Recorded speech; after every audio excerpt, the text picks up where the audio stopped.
Kali ni kita nak ranking karakter Poppy Playtime manakah yang paling seram. Sebelum tu guys, kalau korang suka game Poppy Playtime, jangan lupa tekan button like dan tekan button subscribe. Dog Day ke ni? Kalau ni tak adalah seram sangat pun kalau dekat dalam game. Wah, hebatnya kamu. 10 lah.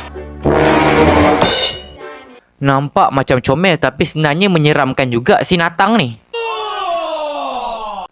8. Astagfirullahalazim.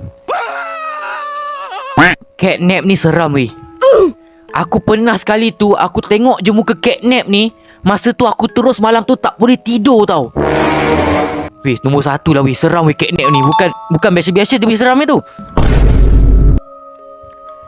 Yang ni pun boleh tahan seram juga ni. Hagi-wagi ni 2 lah weh. Apa yang seram sangat dia ni? Seram mana pun 9. Why are we still here?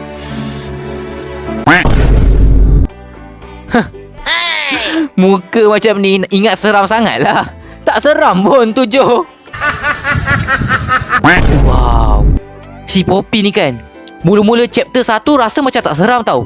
Tapi masuk chapter 2, chapter 3, chapter 4, Poppy ni aku rasa macam seram weh. Boleh lah top 4 lah weh. Ini pun boleh tahan seram juga ni.